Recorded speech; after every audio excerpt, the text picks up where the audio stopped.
Dr. by Vega, covered by Samsudine and Women. Blows the vacancy.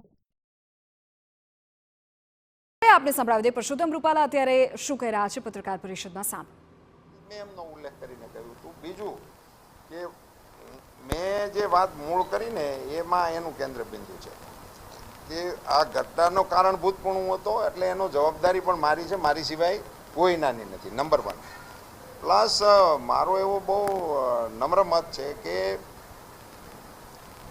કાર્યકર્તાઓ તરીકે જે આગેવાનોએ મારો પક્ષ લીધો, હું હવે કેસરિયાથી મન જોગી થયું રે, દિલ ઝૂમે જુઓ મત મસ્ત થયું રે, કેસરિયાથી મન જોગી થયું રે. હર પળ મનાવો કેસરી તહેવાર. વિમલ, બોલો જુબાન કેસરી. એ બધા વિષયો એટલા માટે નથી છેડવા માંગતો.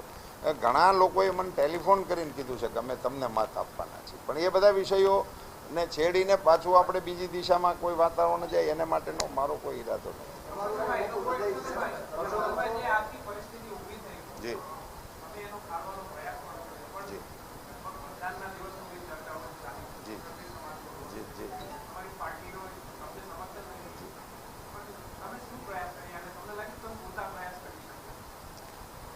મને એમ લાગે છે કે મેં કર્યા એની કરતાં મારા પાર્ટીના આગેવાનોએ વધુ મજબૂત પ્રયાસ કર્યા.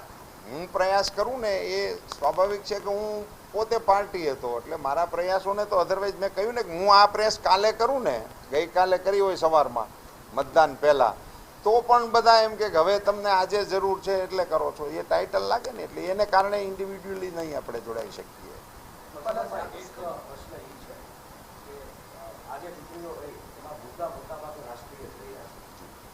રાજકોટમાં નરેન્દ્રભાઈ 2002 ચૂંટાયા અને રાજકોટમાં નરેન્દ્રભાઈ જ્યારે મુખ્યમંત્રી બન્યા ત્યારે 2001માં ઓક્ટોબરમાં આવ્યા અને કીધું કે રાજકોટની જે ઓટો સ્પેસની માર્કેટ છે એનું $3 ટ્રિલિયન આખું માર્કેટ બહાર જોયું છે.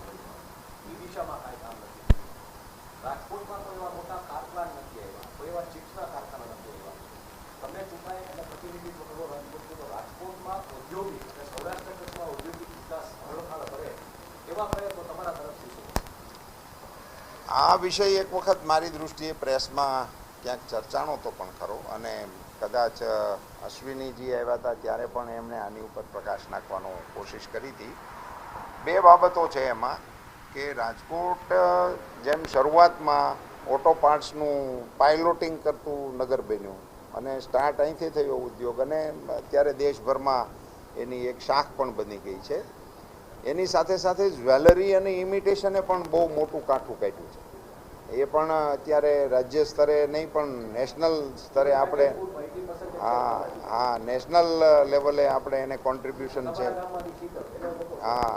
એ એવી રીતે તમે જે કહ્યું કે કોઈ મોટા કારખાના નથી આવ્યા, તો એને માટેની બેઝિક ઇન્ફ્રાસ્ટ્રક્ચરલ જે સુવિધાઓ હોવી જોઈએ, MNSને લાવવી હોય તો કનેક્ટિવિટી, રોડની, ટ્રેનની, એરની, એ બધી જે હોવી જોઈએ એ એક તબક્કે આપણી પાસે નહોતી. હવે એ બધું થઈ ગયું છે અને એને કારણે હવે વાતાવરણ જ બન્યું છે કે MNS આવી શકે. તો સ્વાભાવિક છે કે હું પ્રતિનિધિ તરીકે મને તક મળે તો હું જરૂર એ દિશાને લીડ કરવા માટેનો જરૂર અવશ્ય પ્રયાસ કરું.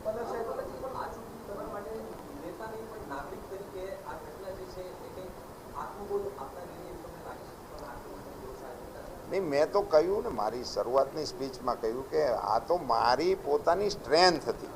હવે આ કેમ થયું છે એનું વિશ્લેષણ કરવાનો કોઈ મતલબ નથી. એટલે આત્મબોધ નહીં, એ તો સ્વાભાવિક હોય છે કે ભૂલથી જ માણસ શીખતો હોય છે.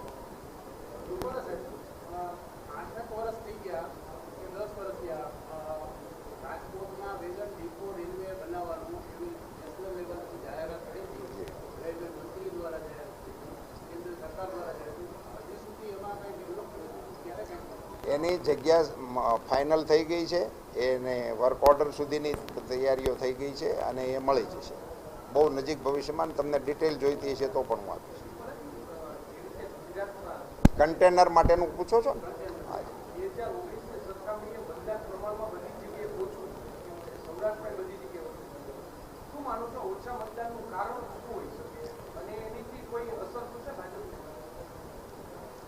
એક તો મતદાન ઓછું થાય કે વધારે થાય એનીથી ભારતીય જનતા પાર્ટીને અસર થાય એવું કદી નથી હોતું. મતદાનની અસર બંને પક્ષને સમાન ધોરણે જ થતી હોય છે, પક્ષને પ્રતિપક્ષને.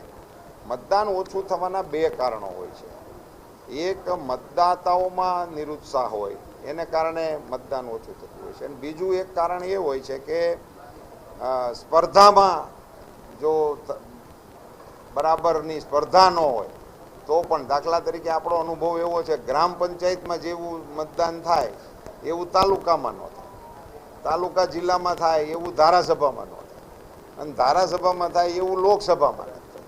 એ જેમ એ બેઝિક એનો મીન છે એવો કે જેવી સ્પર્ધામાં જેટલી ખેંચતાણ મજબૂત એટલું મતદાન, કારણ કે એક તરફી ખેંચીને જેટલું થાય ને એમ બે તરફી ખેંચવા વાળા. સૌરાષ્ટ્રના બધા લગભગ ગામડાઓમાં ક્ષત્રિય સમાજ અને પાટીદાર સમાજ વસવાટ કરે. આટલા નિવેદન પછી આપ જાણો છો થોડી પરિસ્થિતિ હોય તો હવે આ બંને સમાજને કેમ કે 20 વર્ષની શાંતિ છે સૌરાષ્ટ્રમાં, જી 15-20 વર્ષની, અને બંને સમાજ હળીમળી છે. જી તો આ ચૂંટણી હવે પૂરી થઈ તો હવે શું કહેવા માંગશો આ બંને? તમે મુદ્દો બહુ સરસ પૂછ્યો. મેં આજની પ્રેસ જ એટલા માટે રાખી છે કે હવે આ મારી મત માટેની પ્રેસ નથી અને મત માટેની આ અપીલ નથી. આપણા સામાજિક નિસ્બત માટેની મારી આ પ્રેસ છે, અને આ સામાજિક નિસ્બતને કારણે હું આપની સામે આ વિષય લઈને ક્ષત્રિય સમાજને મેં અપીલ કરી છે.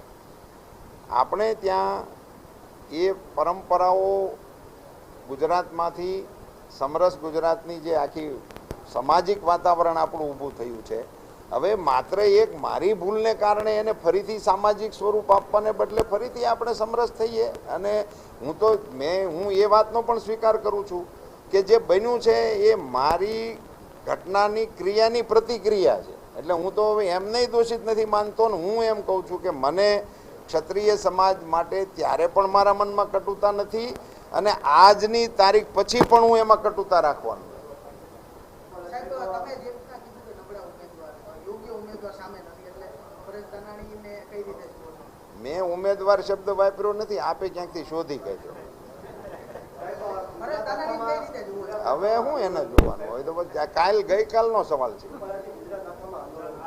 અને તમે કહી રહ્યા છો કે ક્ષત્રિય સમાજ એક મોડો સમાજ છે, તો યુવાનો ઉપર જે કેસ છે, કચરા બાયરા છે, રસ્તા વહેતા છે, તો તમે સરકારને અપીલ કરશો કે કેસ પાછા ખેંચી લે? એ બધા વિષયો છે એ સંવાદ દ્વારા જરૂર એના રસ્તાઓ નીકળી શકે. મારે એ પણ અત્યારે નોંધવું જોઈએ કે આવડા મોટા આંદોલન પછી ગઈકાલના જે વ્યવહારો થયા એ અત્યંત પ્રશંસનીય છે, અને હું આભાર પણ એમનો માનવા માગું છું કે ગઈકાલે ચૂંટણી પ્રક્રિયાની અંદર કોઈ પણ પ્રકારના અવરોધો ક્ષત્રિય સમાજ દ્વારા ઊભા નથી કરવામાં આવ્યા. એ દિશા તરફનું એમ Brought to you by Yoga, powered by Sensodyne and Vimal. Blow Zubak Misri.